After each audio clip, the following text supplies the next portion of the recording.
Hey, it's Holden here for Run Pure Sports. Got my early week quarterback situation to look at here. And if you're not a subscriber to Run Pure Sports, go do so. DFS side has just been cleaning up.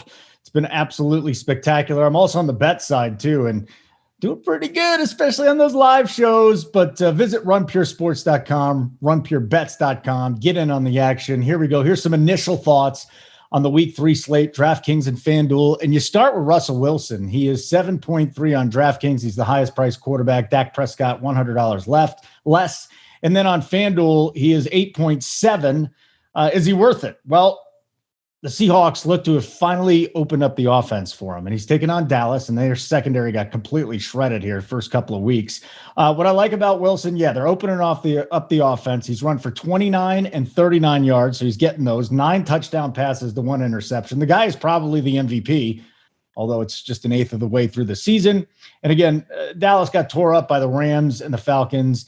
If you're looking to pay up at quarterback, he's an option. There's a lot of ways to go at quarterback this week.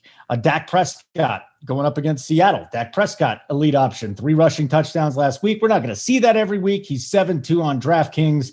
He is 8.5 on FanDuel. So he's $100 less than Russ Wilson there. Listen, the Seahawks got run over by Cam Newton. I can see Dak Prescott using his legs again. 8 rushes, 48 yards, 3 rushing TDs against Atlanta. What's not to like about that? He's got great weapons with Cooper and Gallup, and of course, CeeDee Lamb, and even Dalton Schultz has gotten into the action. He's got Ezekiel Elliott, who we targeted in the passing game a whole bunch in week number 2. So I like him. Seattle's given up 397 yards and 434 yards in the passing game. They're an absolute disaster early in the season. Then we go to Josh Allen. Josh Allen taking on the Rams. Woo! What a big week. 6.9K on DK, so he's the 3rd highest priced quarterback there. And he's also the 4th highest quarterback on FanDuel, if I'm correct here, at 8.1K. He's averaging 35 DK points per game. Think about that for a second. This guy's going bananas. 6 touchdowns, no interceptions, although week 1 he had a couple interceptions drop, so he's holding on to the ball a little bit better. He rushed for 18 and 57 yards. You're getting usage out of his legs. To Stephon Diggs, that's a special connection with Allen to Diggs, although there's a nice secondary there with the Rams. So this could turn into a little bit more of a turnover issue here. 2 consecutive weeks with 40 attempts or more. With 40 attempts or more for Josh Allen, he's throwing a ton. Their running game with Moss and Singletary stinks, so they could be throwing a lot again this week. My man, Kyler Murray. Hope you were on him last week. Cash or GPP, totally paid off, and I think he's going to do it again. He's the 4th highest priced quarterback on DK at 6.8.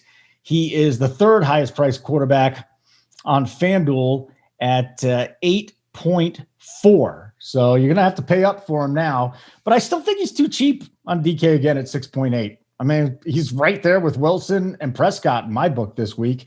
First quarterback in the Super Bowl era to pass for 500 yards and rush for at least 150 in his first 2 games. He's just doing everything. He's running. He's passing. He's got his weapon, DeAndre Hopkins. He's just magnificent.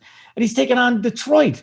I mean, how much better could this matchup be? Lions allowed 6.5 yards per play first 2 games this season. That is astronomical.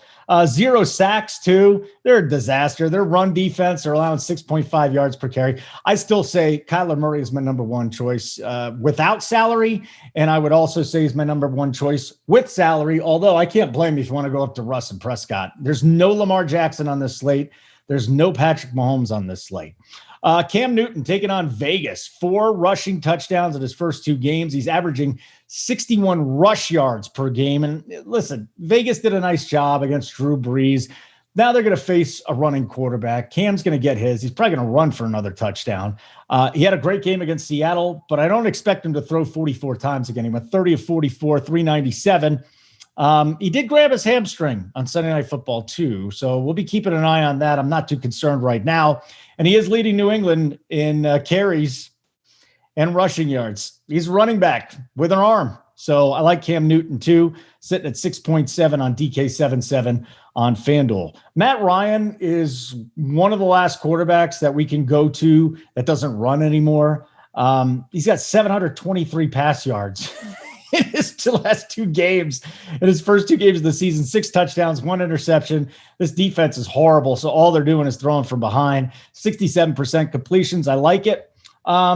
Little concerned just because I think the Bears are going to try and run, but that's just not what Atlanta does well right now. Gurley is not forcing any missed tackles. He's a plotter at this point. Ryan's at 6'6" on DraftKings, 7'8" on FanDuel. He's nothing but a tournament option for me this week. Same with Matt Stafford going up against Arizona. I'm only comfortable starting him in a GPP if Golladay plays, and I don't even know if I'm on him if Golladay plays too. And listen, he's not gotten any help. Detroit has dropped the second most passes in the NFL. Their wide receivers have dropped 7 balls. Well, you know what? It's not just the wide receivers because DeAndre Swift dropped a touchdown. It's not that Stafford's playing poorly. It's just that his weapons around him are not doing the job. Low-priced option here, $5.9K on DK. Wow, you really got to scroll down. You go Burrow, Brady, Rivers. Oh, Ryan Tannehill. This guy is pretty good. Multiple passing touchdowns in 9 straight games. 9 straight games. He's run for 12 and 14 yards. So you get a little bit of running there. He is capable of running a little bit more. He's got 19 and 26 DK points. So he's not going to blow up the slate. But if you wanted to save at quarterback and cash this week, I have no problem going with Tannehill. The problem is that Murray and Prescott and Russell Wilson, I mean, those are the guys that can get you at least 15 more points. So I know you're paying a couple $1,000s more, but you're also paying for a lot more points, in my opinion. But if you want to jam some guys in at wide receiver, because this is, again, it's an odd slate. There's a couple of big-time teams that are not on it, but I've got no problem going to Ryan Tannehill if you want to save there. We also have no Breeze at home and no Aaron Rodgers. Lastly, Justin Herbert. Don't know if he's going to start this week. If he does, take a look at him. Ran for 18 yards and a touchdown.